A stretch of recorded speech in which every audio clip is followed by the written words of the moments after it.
जय माता दी। अगर हम अपनी पुरानी चीजों को पकड़ लें तो नई चीजें हम बिल्कुल सही कर सकते हैं। कहा जाता है कि जब भगवान राम ने रावण का वध किया तो मरते समय भगवान राम ने लक्ष्मण को कहा कि जाकर रावण से शिक्षा लेकर आओ, युद्ध नीति, राजनीति, कूटनीति, इसके बारे में जान के आओ। तो बहुत सारी चीजें रावण ने बताई उस समय लक्ष्मण को। उसमें से 3 चीजें मूल रही।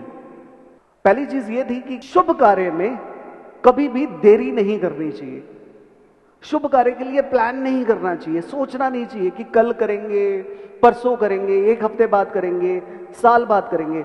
जो भी शुभ है, जो भी धर्म है, जो भी नीति है, उसको जल्द से जल्द करना चाहिए। उसके लिए विलंब नहीं होना चाहिए, वो जल्दी होना चाहिए। साथ ही साथ अगर कोई अशुभ कार्य है तो उस कार्य में जितनी देरी हो जाएगी उतना अच्छा है। उसके बाद दूसरी बात क्या बताई? दूसरी बात उन्होंने ये बताई कि कभी भी किसी को कमजोर मत समझो। अपने शत्रु को अगर आप कमजोर समझने की गलती करेंगे और आप रिलैक्स मोड में हो जाएंगे तो वो आपको नुकसान पहुंचा सकता है। तो शत्रु को कभी भी कमजोर मत समझो। मैंने भगवान राम को कमजोर सोचा कि एक मनुष्य है, वानरों को कमजोर सोचा ये क्या कर लेंगे, लेकिन इन्होंने मेरी सारी लंका उजाड़ दी। और तीसरी बात जो उन्होंने बड़े काम की बताई, कह रहे अपना भेद मत बताओ किसी को भी। अगर तुम अपना भेद बता दोगे तो तुम खत्म हो जाओगे। जैसे रावण के नाभि अमृत में, नाभि के अंदर अमृत कोश था, अमृत कलश, वहां पर तीर मारने के बाद ही उसे मरना था और विभीषण ने वो बता दिया, वो राज पता लग गया और वो मर गया, नहीं तो वो नहीं मरता कभी। तो अपने राज मत बताओ। इसके अलावा भी कुछ एक बात है जो बहुत सोचने वाली बात है, जिसके ऊपर चर्चा नहीं होती, चर्चा नहीं होती इसके ऊपर। रावण जिसका कुल राम से बड़ा, जिसका महल राम से बड़ा, जिसके पास सोना संपत्ति राम से ज्यादा, जिसके पास सेना सामर्थ्य बल राम से ज्यादा, जिसके पास विद्या राम से ज्यादा, बहुत विद्यावान थे रावण, बहुत नॉलेजेबल थे, जिसका कुल, जिसका वर्ण, जिसका वंश राम से ज्यादा। राम केवल क्षत्रिय थे, रावण क्षत्रिय भी था और ब्राह्मण भी था। तो इतना सब कुछ होने के बाद भगवान राम के पास अयोध्या नगरी थी और उसमें उनका महल सोने का था, जबकि रावण की पूरी लंका सोने की थी। इतना सब कुछ होने के बाद वो जमीन पे और राम कैसे खड़े रहे? सोचा कभी? केवल एक ही कारण था इसके पीछे, और एक ही कारण है इसके पीछे। राम का भाई राम के साथ खड़ा था और रावण का भाई उसके साथ नहीं था। केवल यही कारण था और यही आज का सत्य है। जिसका भाई उसके साथ नहीं है वही जमीन पे गिरता है। जय माता दी। वैदिक और आधुनिक भारत विविधताओं और कौतूहल से भरा है।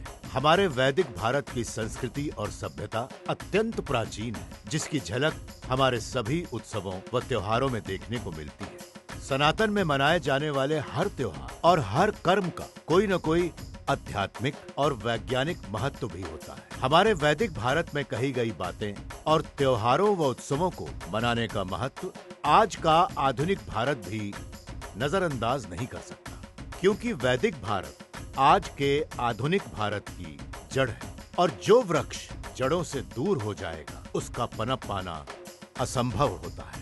तो ऐसे में वैदिक और आधुनिक भारत को जोड़ने, सनातन की गौरवशाली संस्कृति का व्याख्यान करने और भारतीय त्योहारों व उत्सवों को मनाने के अंदाज को बताने आ रहे हैं आध्यात्मिक व मोटिवेशनल गुरु श्री श्री पारस भाई, जो हमें बताएंगे हर उत्सव, संस्कार व त्योहार को कैसे मनाया जाए, इन्हें मनाने के पीछे छिपी पौराणिक कहानियां और उनका महत्व, साथ ही इन त्योहारों को मनाने की विधि और उससे मिलने वाले शुभ फलों को कैसे प्राप्त किया जाए कि जिंदगी जीने का मजा आ जाए। तो अपने भाई यानी श्री श्री पारस भाई जी से हमेशा जुड़े रहने के लिए और उनकी अनमोल वाणी यानी उनके प्रवचनों को देखने और सुनने के लिए हमारे YouTube चैनल पारस परिवार ग्लोरी ऑफ सनातन धर्म को अभी सब्सक्राइब करें।